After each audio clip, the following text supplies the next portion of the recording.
With Aaron Klein in New York, as you saw, Aaron, across the political spectrum, very harsh criticism towards the president.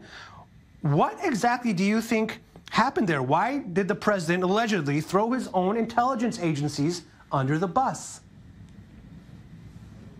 Okay, first of all, let's stop with the fake news. Donald Trump quoted Russia, quoted Putin as saying that he strongly denied. There's a difference between that and Donald Trump denying.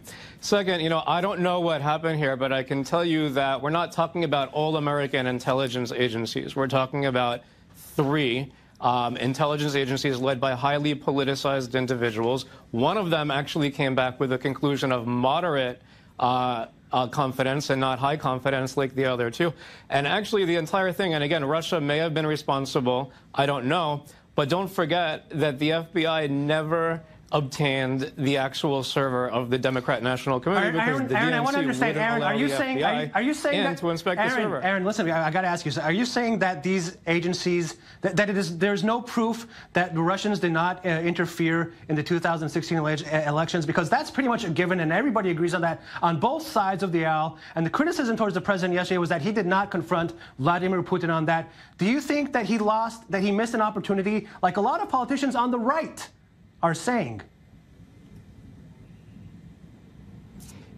I'm doing investigative reporting here. There's a big difference. Again, I can only tell you what I'm finding, and that is that the FBI was not allowed to actually look at the DNC server. Instead, they brought this outside firm, CrowdStrike. You look at the actual intelligence agencies, and it was highly compartmentalized, actually, the entire thing.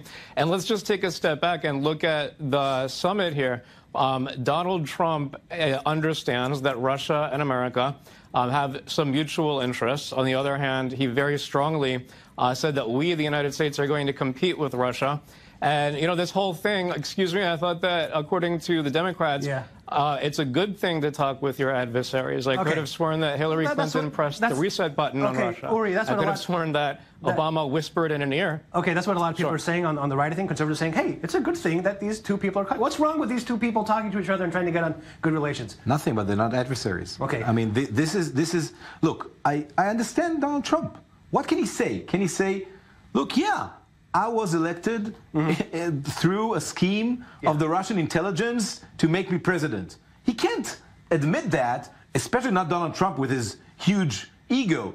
But we see, it's not only this week with the conference with Putin, it's also last week with NATO. With NATO, there was no love there. There was no hugs between adversaries. There was no admiration. And these are his allies. And now this is the guy who's supposed to be his adversary, right? Yes. He's no adversary. This is the guy who controls him. That's pretty obvious. And you know what? Another thing, Ami. I read today that the Russian intelligence, according to Mueller's investigation, they started tracking the Democrats after a public call from Donald Trump in a press conference saying, Russia, can you hear me? Yeah. You should check Hillary Clinton's emails. Yeah. This is a guy who publicly called for the Russians to interfere. Okay, Ben-Dror, I want to let you weigh in on this, but before we do that, after the press conference, both leaders, Vladimir Putin and Donald Trump, gave interviews to Fox News. Let's just see a quick snippet and get your reaction to that.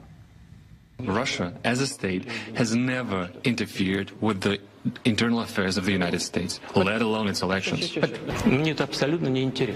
I'm not interested in this issue in this single bit. It's the internal political games of the United States. Talking about Syria and humanitarian aid, we're talking about all of these different things, and we get questions on the witch hunt. And I don't think the people out in the country buy it, but the reporters like to give it a shot. Ben-Dror, it's very interesting because we are expecting something from liberal politicians. We are expecting something from conservative politicians. Donald Trump is a sui generis, as we call it in law. I mean, he's a kind of itself. Trumpism, not liberalism, not conservatism. It's something else. The main question is it going to work? I mean, when we are looking at it's a global picture. Yeah. I mean, North Korea and Syria and some other issues. Is it going to work? Which I'm not sure about. Even you weren't at all surprised when you saw that press conference? Of course I was. Yeah, but not like many other people, I'm not expecting him to any kind of normal behavior, according to liberals, according to conservatives. He is not. Okay. He is not. He is own kind. And the main question, which I'm hesitating about, is it going to help somebody? The United States, Israel, Russia. Russia. Maybe. It's an option. Aaron, what do you think is going to happen with the GOP? Are people going to start, jumping the wagon? We saw the GOP jump the wagon, or attempt to jump the wagon many times under Trump. But to me, when you look at this, it's part of, I think, the delegitimization of this election by the Democrats and maybe even by some anti-Trump Republicans. Donald Trump won fair and square. When Rod Rosenstein announced these indictments, he actually said there's no evidence that they influenced the election. This election was about borders. It was about but Aaron, what I think it was about fair trade deals. It had nothing to do with Russia. It's true that there isn't any proof that there's collusion yet. Maybe there is, but I'm going to say it again. Everybody agrees that there was Russian interference in the elections, and you seem to be not agreeing with that for some reason, just like Donald Trump doesn't agree with that. But didn't you hear the press conference with Rod Rosenstein in which he outright said there's no evidence that this influenced the election? And actually, if you want to talk about I'm not saying that, but they tried. In an election, but they tried what about to, Aaron. The Democrats they tried to. financing a dossier? What about the Democrats spying on Donald Trump? What about they tried false crimes reported to the FBI? Did that not influence It's the election? amazing.